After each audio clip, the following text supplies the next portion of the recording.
জেলে থেকে শুনছি দেশের বলে অনেক উন্নতি হয়েছে।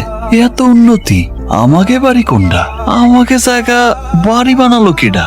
আজগবি কাণ্ড। বাড়ি কেউ আছেন? এই কে তুমি? আমি অন্তু মামা। এই জায়গায় কি যা? এই জায়গা আমাকে বাড়ি ছিল না? আরে সে অনেক দিন আগের কথা। তোমার বাপের কাছ থেকে এই জায়গা আমি লিখে নিয়েছি তো। মামা এটা কি সত্যি কথা? হ্যাঁ সত্যি, আমি তোর বাপের কাছ থেকে কিনে নিয়েছি। কার সাথে কথা বলছে? হ্যাঁ। এ কে? আমি অন্তু মামি। অন্তু, গেটে দাঁড়ায় কথা বলতেছো কেন? ভিতরে এসো। ও, এইটা আমাদের অন্ত ভাইয়া। ভাইয়া আসো, ভিতরে আসো। এত পিরিতি কিসের? ভাইয়া আর কোনদিন এখানে আসবি না। মামা, যা। সম্পত্তির লোভে মানুষ এত খারাপ হয়ে যায়, নিজের রক্তরে পর্যন্ত ভুলে যায়। তুই জেল কেটে গেল ডাকা, আর কোনো খবরও নিল না বেটা? নতুন দোকান নিছি, তোর থাকার জন্য সব ঠিকঠাক ব্যবস্থা করে আসলাম। এই যে দোকান, এই বিছানায় তুই থাকবি, আর আমি থাকুম ওই পেছনে। আরাম কর। চেঁচাই কি ডারে? ওইসবে কান দিস না। আমি একটু দেই হাসি। সাবধান, ওদের সাথে গন্ডগোল করিস না।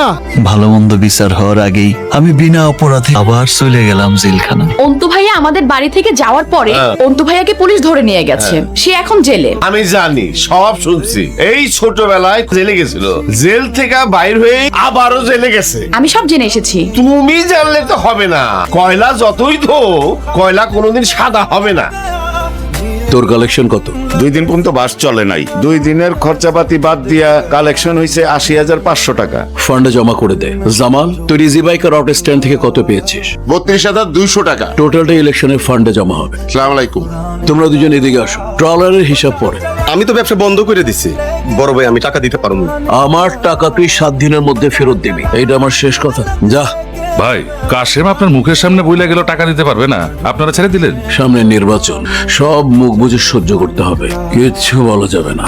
কয়লাঘাটের হিসাব কি সেটা বল। ভাই, গত 2 দিন মিলা আমার কাছে ক্যাশ ছিল 40 লাখ টাকা, পুরাটাই নিয়ে আসছি। সব টাকা রেখে দে, ইলেকশনে প্রয়োজন হতে পারে। জি ভাই, একটা কথা বলতে চাইছিলাম।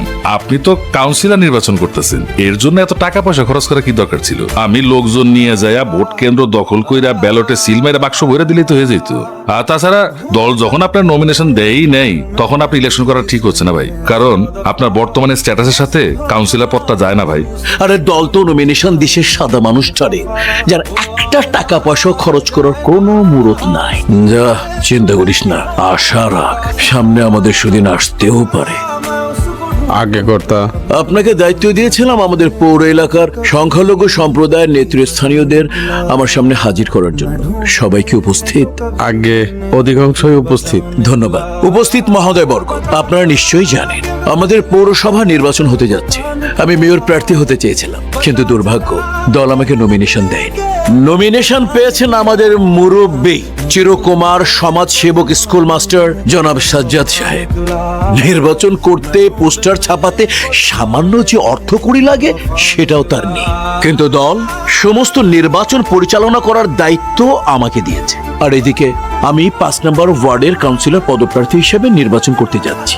আপনাদের কাছে মেয়র এবং কাউন্সিলর পদের জন্য আমরা ভোট প্রার্থী, দয়া করে আমাদের ভোট দেবেন। আগে আপনার বা আপনাদের কোনো বক্তব্য থাকলে আমাকে পরিষ্কার করে বলতে পারে।